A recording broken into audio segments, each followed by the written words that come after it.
Así inicia Noticia en Profundidad. Qué placer acompañarles. Soy Tatiana Pérez, les saludo desde nuestra sede central en Caracas, en Venezuela. A partir de este momento, en la próxima hora, tenemos 3 temas que son noticia. Aquí están primero desplegados en titulares. En noticia, Estados Unidos. Ante la justicia de Nueva York, Donald Trump se declaró inocente de 34 cargos, entre ellos falsificación de documentos. Es la primera vez que un expresidente de esta nación comparece ante tribunales, porque es imputado por el haber comprado el silencio de una actriz porno y no por el ataque al Capitolio. ¿Qué implicaciones tiene para su aspiración a la presidencia? ¿Cómo mueve la política este hecho? Vamos a analizarlo.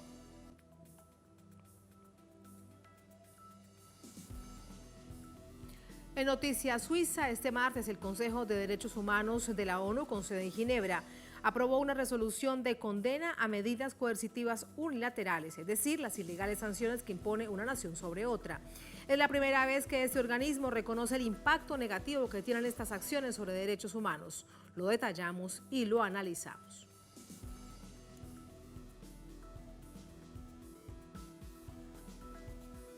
En Noticia Perú, este martes el Congreso rechazó por mayoría el debate de moción de censura de vacancia a Dina Boluarte por su responsabilidad directa en los asesinatos de manifestantes por fuerzas del Estado. ¿Qué hacer contra la impunidad que promueve el legislativo? Vamos a profundizar en ello. En Noticia Casi comienza. Bienvenido, bienvenidas.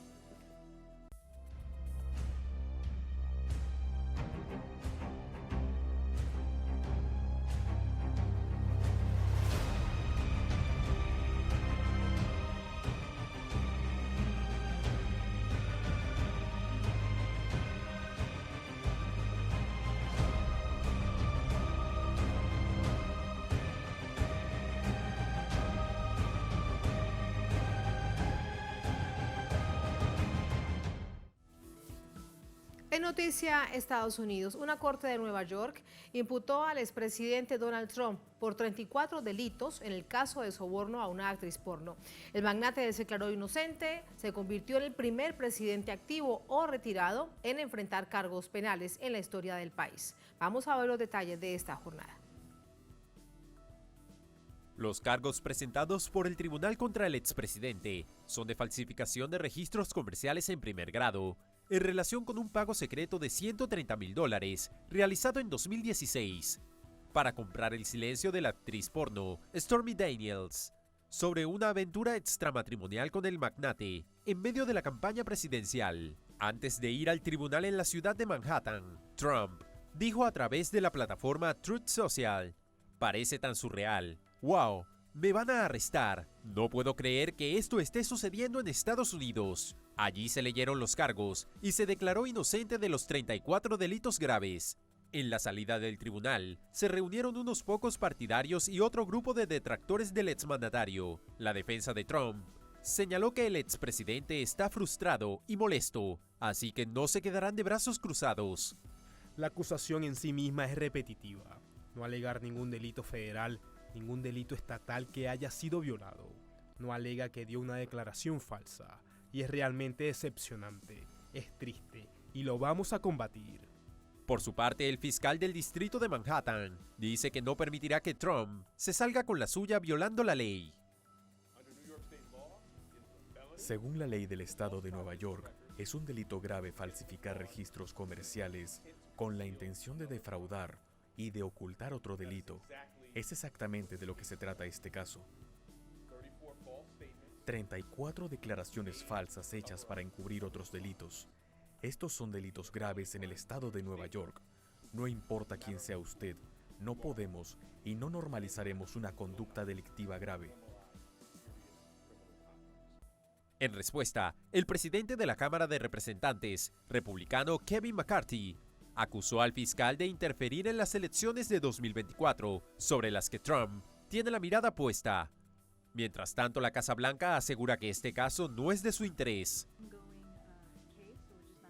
Cuando supimos por primera vez sobre la acusación, el presidente no recibió un aviso.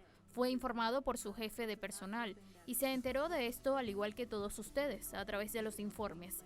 Nuevamente, nuestro enfoque en este momento está en el pueblo estadounidense y simplemente no voy a comentar sobre ningún caso en curso. Trump es el primer presidente de Estados Unidos, activo o retirado, en ser arrestado por cargos penales. Sin embargo, no sucede por su responsabilidad sobre el asalto al Capitolio del 6 de enero de 2021, ni por desconocer los resultados de las elecciones presidenciales del 2020.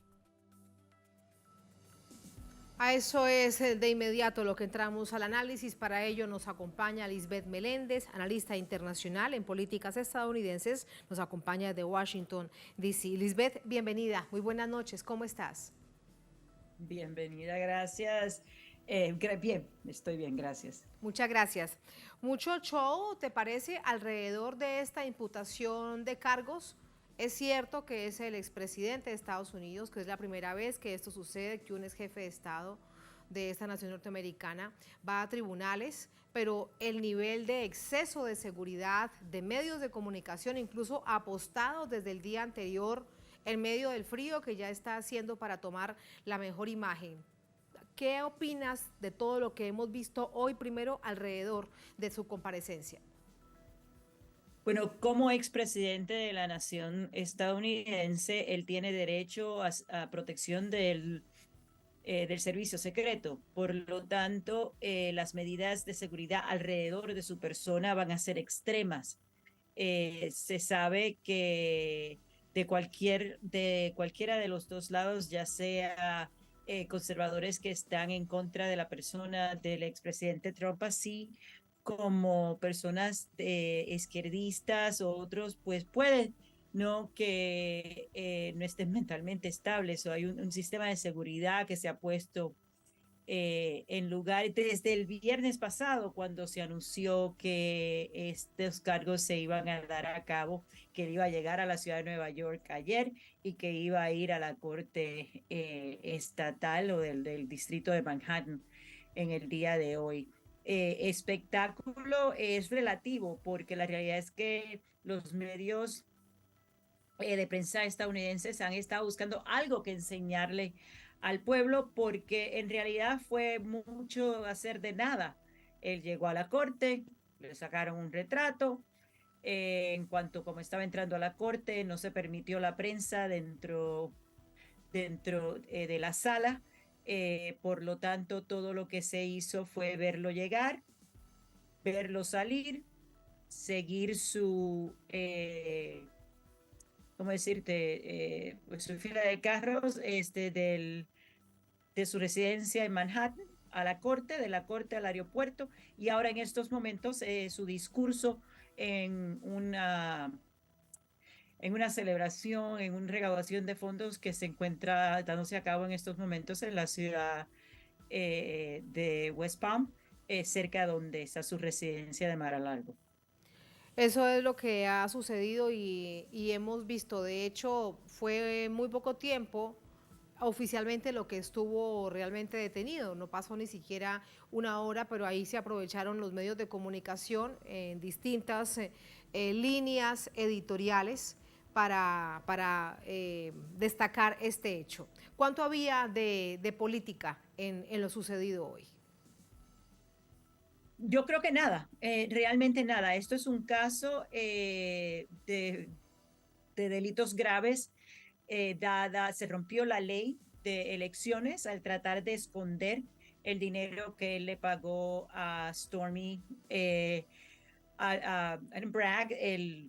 El fiscal Bragg ha sido muy claro que esto fue, básicamente es el mismo tipo de caso que se trae contra la mafia, ¿no? Tú escondes dinero para esconder el dinero, y en el proceso arrastras a tus abogados, representantes legales y otros en simple y sencillamente tratar de esconder, como si fuera un juego de cartas, un juego de escondidas, de dónde va el dinero, si se mueve hacia aquí, si se mueve allá.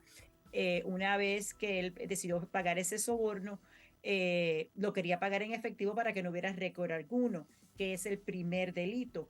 Luego de eso, ya que el abogado Cohen le dijo que no podían hacer eso, entonces él se dedica a decirle que lo pague Cohen, que él le paga a Cohen, que Cohen tiene que pagarlo a través de esta otra subsidiaria. Esos son todos, otra vez, delitos. Eso no tiene que ver nada con la política, eso tiene que ver con la moralidad de un individuo que creyó que estaba más allá de la ley y cual pensó que este era el crimen perfecto por el cual nunca hubiera sido perseguido por la ley tal como existe en los libros del Estado de Nueva York. Por lo tanto, sabemos que esto es un crimen estatal, no federal, como sería el caso de la rebelión de enero 6, así como las llamadas que se hicieron al secretario de Estado y al gobernador del estado de Georgia sobre la cantidad de votos que se necesitaban obtener para él declarar haber ganado el estado.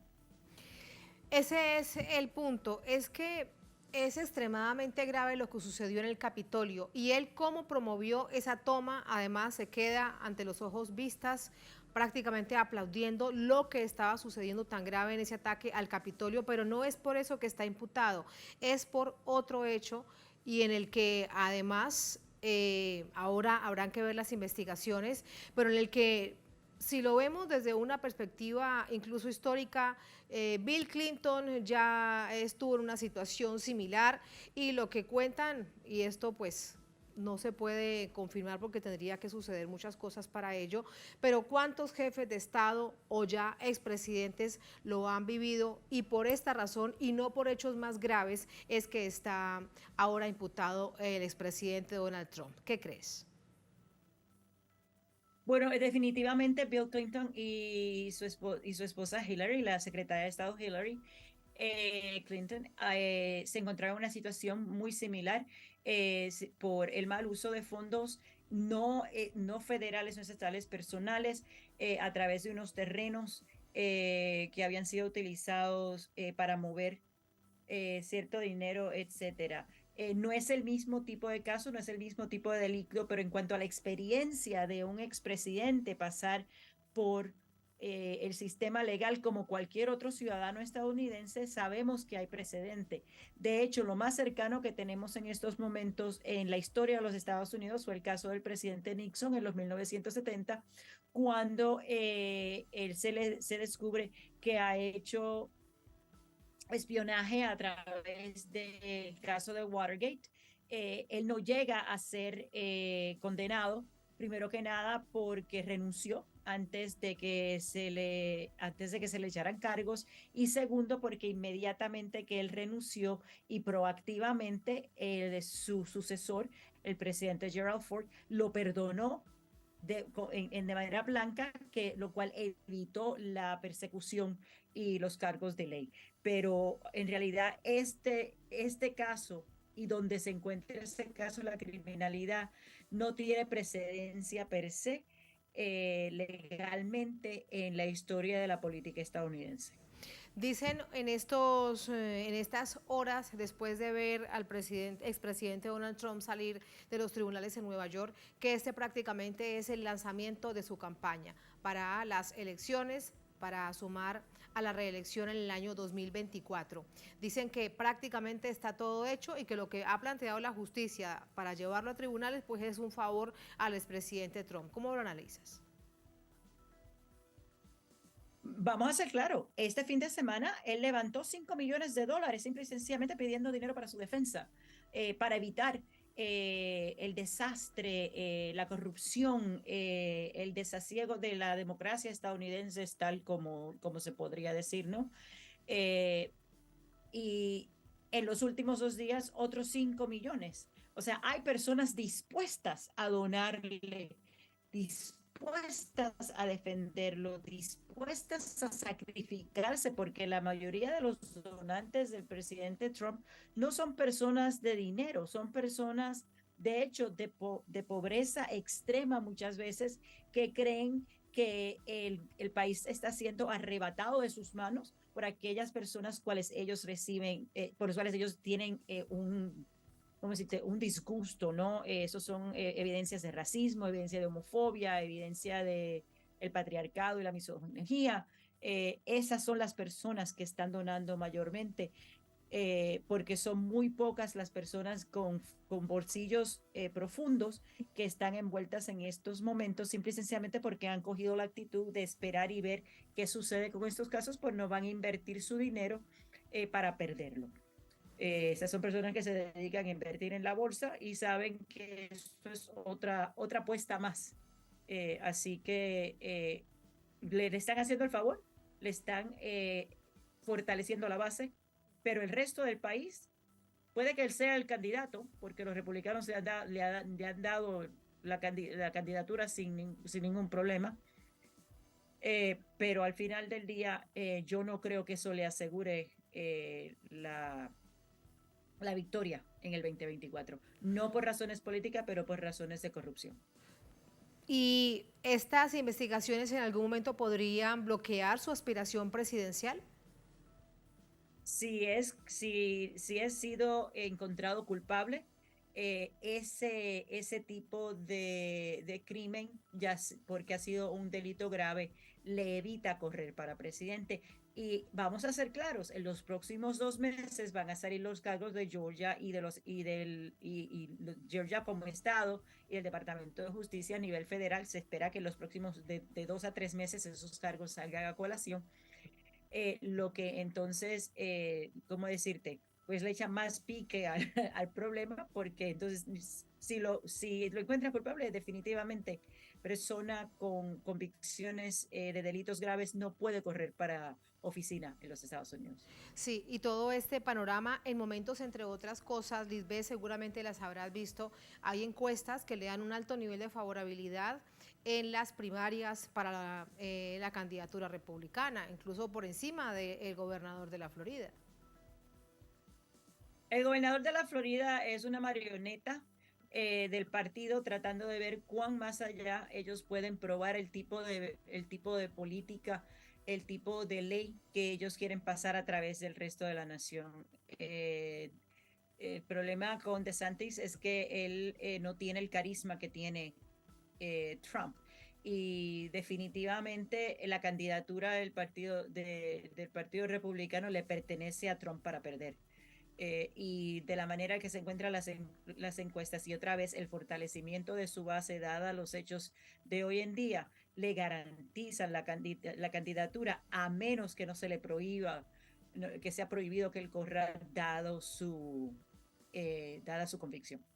Por último, Lisbeth, volviendo al tema del ataque al Capitolio, ¿y para cuándo será entonces que va a comenzar un proceso? Y ya no me refiero a lo político, porque en el Congreso se ha tratado en las 2 cámaras en 2 oportunidades y no ha trascendido, pero en el sistema judicial, ¿por qué no se avanza ante un hecho tan grave?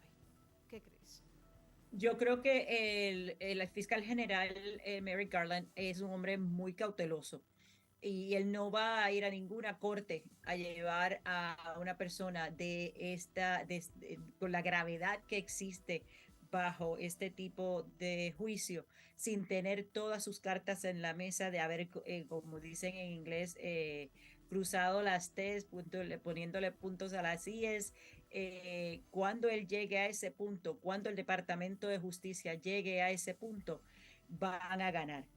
No se van a tirar para perder, y si pierden, entonces sí vamos a hablar de corrupción dentro del sistema, pero es muy probable que, dado los 3 años de investigaciones que se han dado alrededor de este caso, a paso seguro, lentamente, pero con seguridad, podemos esperar que esto pase antes del final del año.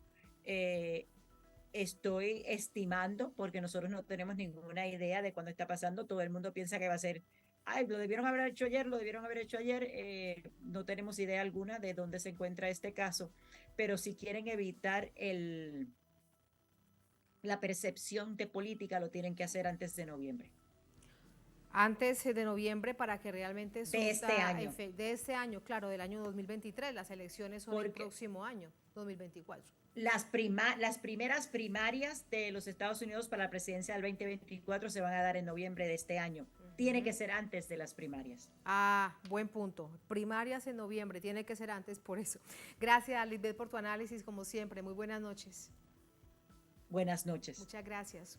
Así vamos a la primera pausa en esta emisión de Es Noticia. Al volver en Noticia, Suiza Este martes, el Consejo de Derechos Humanos de la ONU, con sede en Ginebra, aprobó una resolución de condena a las medidas coercitivas unilaterales, es decir, las ilegales sanciones que una nación impone sobre otra. Es la primera vez que este organismo de la ONU reconoce el impacto negativo que tienen estas acciones sobre derechos humanos. Lo detallamos y lo analizamos al volver en el Noticia.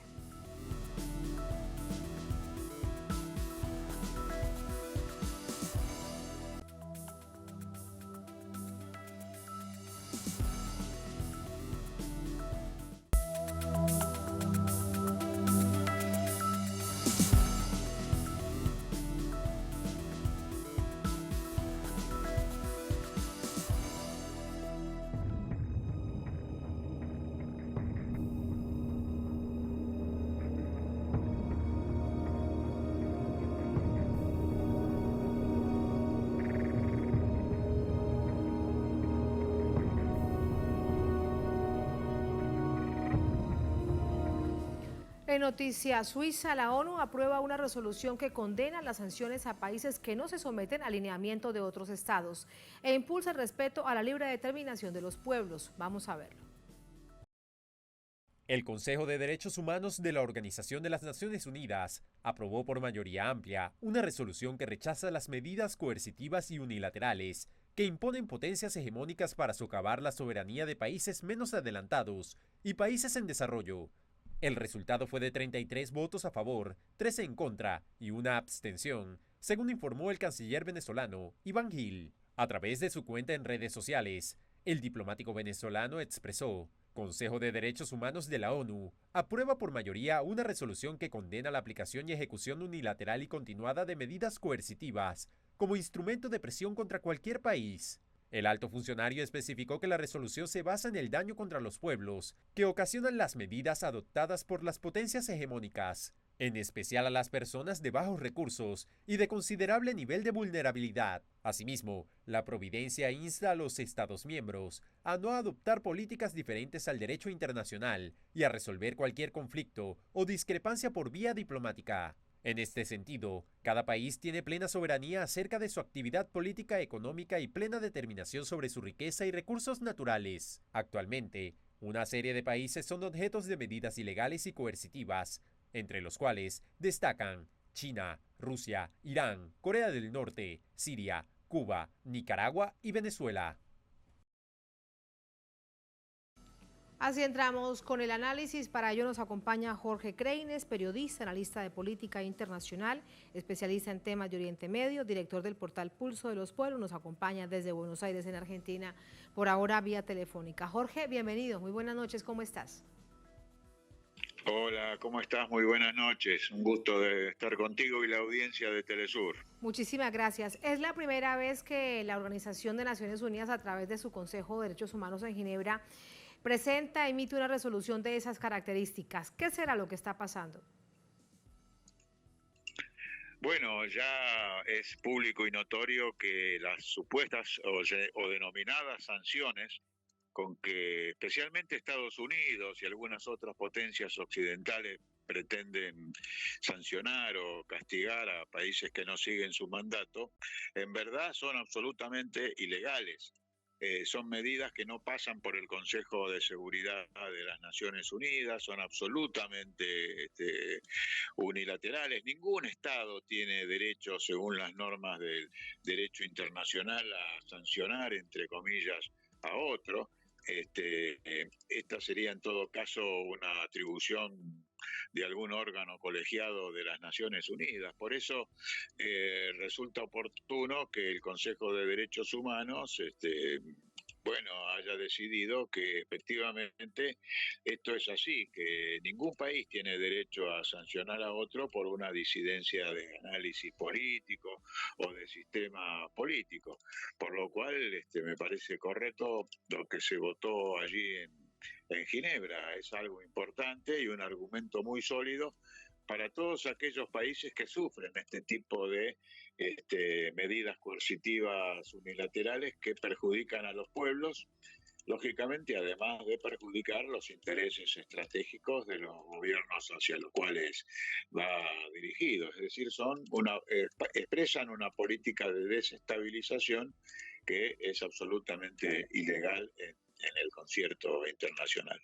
El resultado, Jorge, 33 votos a favor, 13 en contra, una abstención. Cuando revisamos además los países que votaron en contra, se encuentran algunos de ellos europeos y los de siempre. Entre los europeos está Alemania, por ejemplo.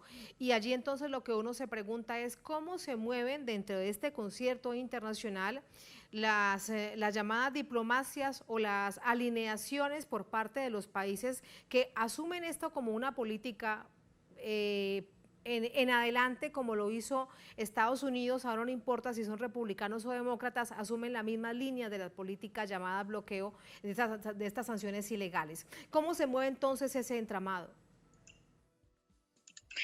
Bueno, ellos, especialmente los políticos europeos, están dando una imagen muy negativa, porque aún en contra del interés de sus propios pueblos, siguen el mandato norteamericano y se suman a estas medidas ilegales que están proponiendo desde Washington.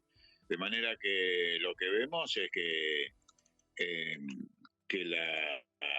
las Naciones Unidas, a través de su organismo de derechos humanos, tienen una reacción en este momento positiva, y me parece que a la larga los países o los gobiernos europeos que están siguiendo prácticamente de manera vertical el mandato de Washington, debieran reflexionar y debieran adecuarse a la normativa internacional que considera que este tipo de medidas unilaterales, como las que sufre Cuba, Venezuela, también la República Islámica, pero incluso la Federación de Rusia y la República Popular China, son actos que no condicen con la legalidad internacional y que por lo tanto deben dar pasos atrás. Lógicamente, las potencias occidentales a que nos estamos refiriendo suelen no respetar el derecho internacional. Ellos están hablando ahora de un orden internacional basado en reglas, que implicaría el desconocimiento de las convenciones y de los acuerdos internacionales y los tratados entre países, así que se yerguen como los dueños del derecho internacional, prefieren o pretenden que se consideren sus posiciones como las reglas de juego a nivel internacional, y esto es prácticamente inadmisible en el orden internacional. Es inadmisible, no existe en el derecho internacional y mucho menos en el Concierto de Naciones Unidas. Sin embargo, Estados Unidos hoy lo aplica como una política. ¿Desde cuándo Estados Unidos lo hace? Y bueno, pues realmente le ha dado resultado para su política interna, porque vemos cómo entre republicanos y demócratas buscan siempre que sea cada vez peor. Vamos a hablar de nuestra América Latina, para el caso de Cuba o de Venezuela. ¿Desde cuándo Estados Unidos piensa que esta es una forma de gobernar y de mantener la injerencia sobre países que no se someten a sus designios? Bueno, me parece que empieza todo esto con el bloqueo contra la Revolución Cubana. Este es el momento donde ellos inician este tipo de acciones, tipo de lo que ellos denominan sanciones. Y efectivamente sobre Cuba ha tenido un efecto devastador sobre la economía, perjudicado enormemente al pueblo cubano, pero aún así no han podido con la revolución de Cuba. Y al mismo tiempo, bueno, tenían dos objetivos estratégicos en el plano internacional, que era derrocar al presidente Bashar al-Assad en Siria y derrocar al presidente Nicolás Maduro en Venezuela, y sin embargo también han fracasado en estas tentativas. Así que me parece que incluso la propia experiencia que ellos están haciendo debería convocarlos a reflexionar sobre estas cosas, pero no. prevalece en los Estados Unidos una línea agresiva, belicista, atentatoria contra los derechos de soberanía de cada uno de los países, y ellos van adelante, y no creo que esta resolución del Consejo de Derechos Humanos de las Naciones Unidas vaya a modificar esta perspectiva que tienen los dirigentes de Washington. Así que, bueno, muy importante que haya salido, ofrece argumentos para seguir la lucha contra estas sanciones, contra los bloqueos y demás, y son un elemento de guerra también en el caso de Rusia, en el caso de la situación en torno de Ucrania. En fin, creo que si bien van a fallar o van a fracasar una vez más en el largo plazo, bueno, mientras tanto siguen haciendo daño, y esto perjudica por sobre todo a los pueblos que sufren estas políticas de Estados Unidos. Claro, se hace muchísimo daño, por eso esta resolución condena sobre todo es el efecto negativo sobre los pueblos en materia de derechos humanos.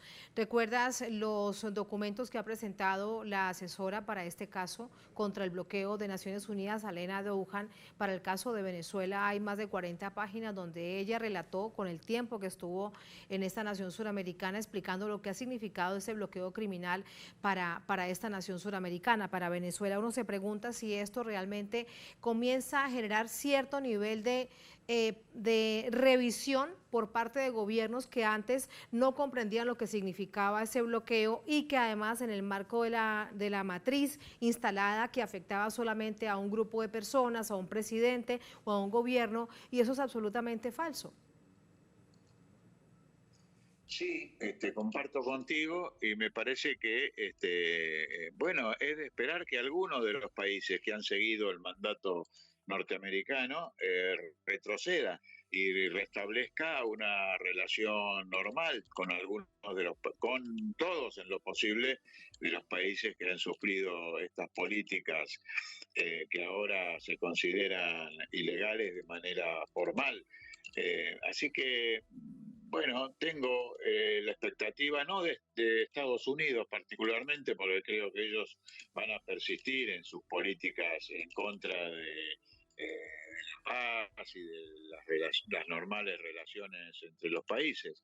Pero es de esperar, debo decir, que desde algún lugar surja alguna reacción, se debilite el frente que hoy tienen a favor de este tipo de medidas unilaterales, y esto empiece a frustrarse también en el plano diplomático, es decir, que se empiece a resquebrajar el frente que tienen hoy los Estados Unidos a favor de estas políticas que ya podemos decir ilegales, que son declaradas ilegales, y que esto tiene una repercusión importante. Una repercusión muy grave sobre los pueblos, es una política realmente criminal, y está allí, reiteramos, especificado en esos informes, por ejemplo, de la asesora de Naciones Unidas para los casos de bloqueo como Alena Douhan. Otro punto que me parece bastante importante en el marco de la multipolaridad es que la resolución es promovida por la ANOAL. Recordamos que dentro de Naciones Unidas es la organización más grande que aglutina más número de países. Así que algo pues se está moviendo también en esa llamada comunidad internacional. Jorge, gracias, muy buenas noches. Muchas gracias a ti, un abrazo. Un abrazo, gracias, hasta luego. Así vamos a la última pausa en esta emisión de Es Noticia. Al volver en Noticia a Perú, este martes el Congreso rechazó por mayoría el debate de moción de vacancia a Dina Boluarte por su responsabilidad directa en los asesinatos de manifestantes por fuerzas del Estado, más de 70 personas muertas. ¿Qué hacer contra la impunidad que promueve el legislativo? Vamos a analizarlo al volver en Es Noticia.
En Noticia Perú, con 64 votos en contra, 37 a favor y 10 abstenciones. Este martes el Congreso de la Nación rechazó la moción de vacancia en el caso de la presidenta designada Dina Boluarte. Vamos a ver. Fue denegada la petición contra la presidenta Boluarte, que alega el uso desmedido de las Fuerzas Armadas y la Policía Nacional durante las protestas que iniciaron en diciembre de 2022. Luego de la destitución del presidente Pedro Castillo por un golpe parlamentario y su encarcelamiento. Votación cerrada.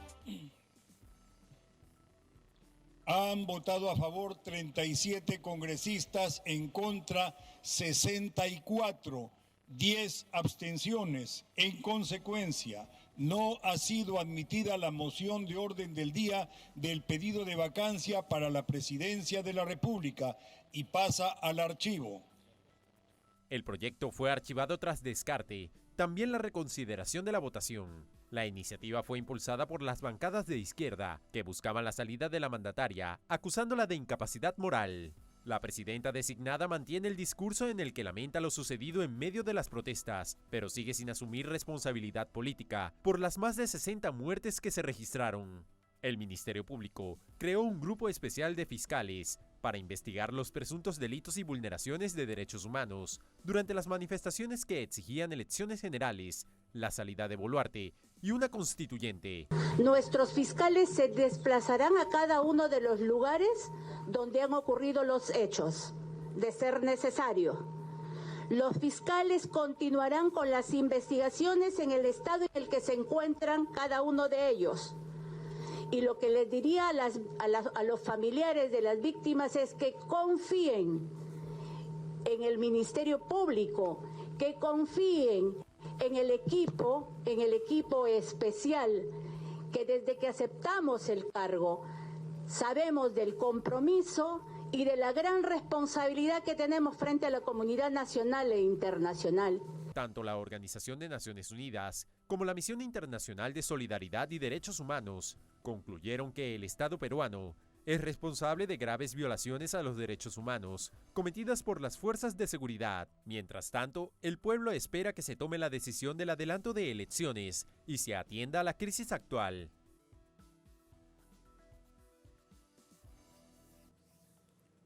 Más información a esta hora con nuestro corresponsal en Perú, Jaime Herrera, desde Cajamarca. Hola Jaime, adelante, buenas noches.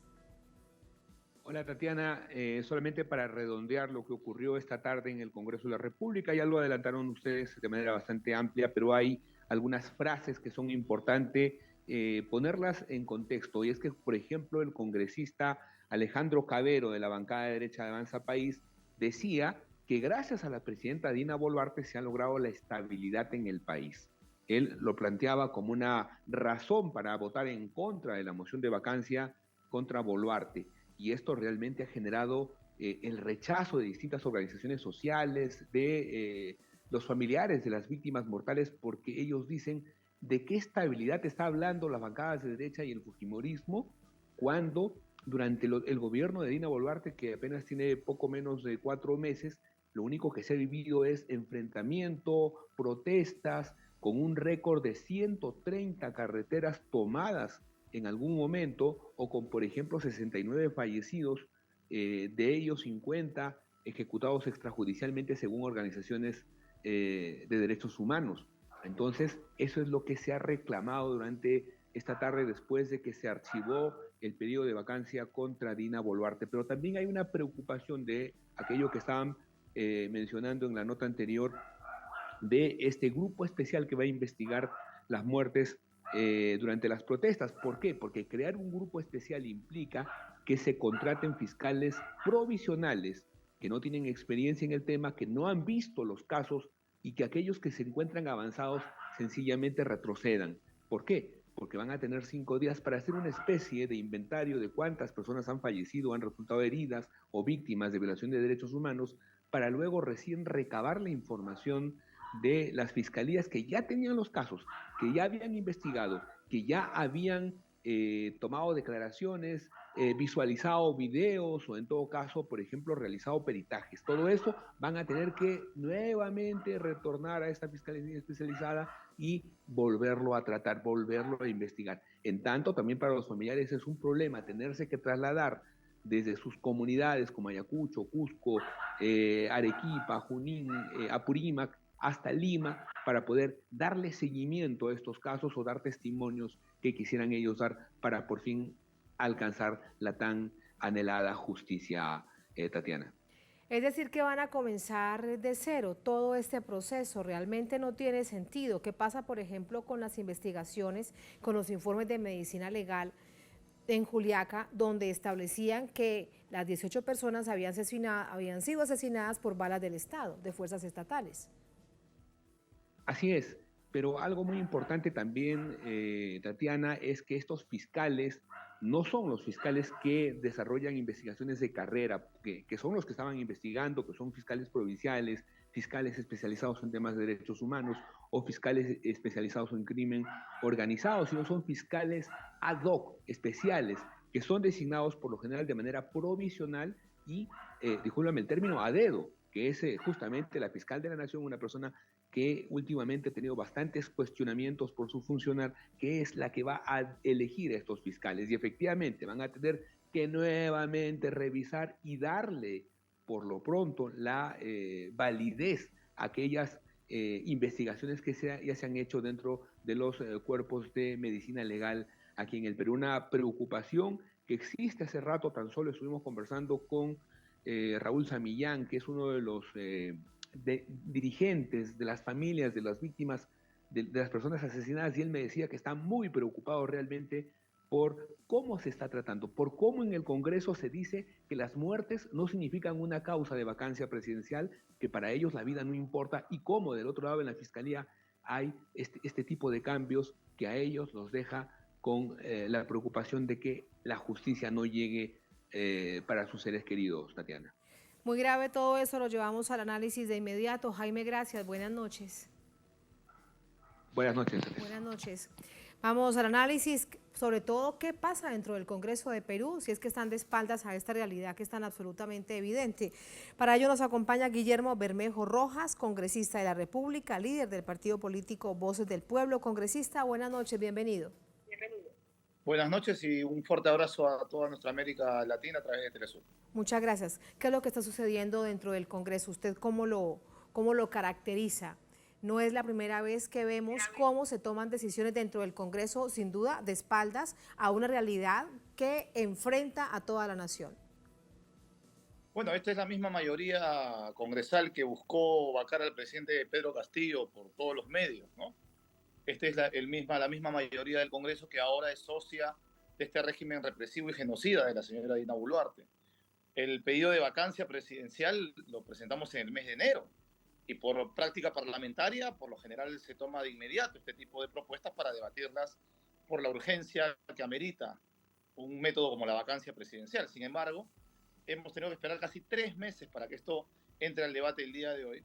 Y podemos decir con mucha pena que esa mayoría cada vez es más grande, la mayoría que ha tratado y ha blindado finalmente a la señora Boluarte, donde también pues no solamente una derecha que está de acuerdo con los métodos represivos de la señora Boluarte han terminado blindándola, sino también lamentablemente algunos sectores que considerábamos que eran parte del campo popular. Hoy día ha sido solamente 37 congresistas los que hemos votado por la admisión al debate, ni siquiera por la vacancia en sí, por la admisión al debate, porque son 70 asesinados, bien dicen los expertos en el tema. Ha sido condenada no solamente por gobiernos de izquierda con el que la señora Boluarte ha tomado decisiones como aislarnos pues, de América Latina, quitando el embajador en México, quitando el embajador en Colombia, sino que también incluso los países que en teoría son socios de ella, como el Departamento de Estado de Estados Unidos, como instituciones internacionales, como Amnistía Internacional, como periódicos que nadie podría tildar de comunistas o progresistas, como New York Times, como gobiernos como el de España, que ya no le vende armamentos al Perú, la han señalado pues, como un régimen al que está absolutamente cuestionado por esta masacre que ha vivido el pueblo peruano. No solamente son los 70 muertos, sino también más de 1000 heridos. más de 1.000 heridos, ¿no? Y cientos de procesados. Estamos en una vorágine terrible donde la persecución judicial a través de la Fiscalía de la República no hace diferencias, ¿no? Tanto a los manifestantes que han salido a protestar como a los dirigentes políticos, incluso algunos congresistas de la República, a quienes se nos pretende continuar con procesos judiciales, la verdad, propios de dictaduras, ¿no?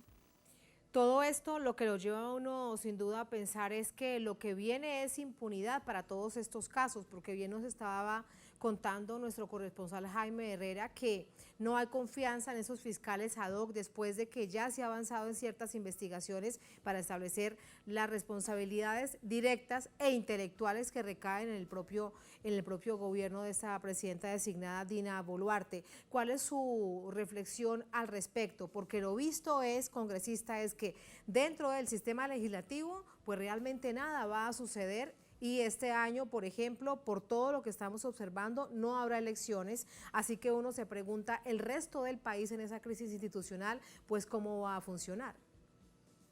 Hemos visto con descaro absoluto que la señora Boluarte dijo que ella, junto a la fiscal de la Nación, iban a abrir carpetas fiscales, ¿no?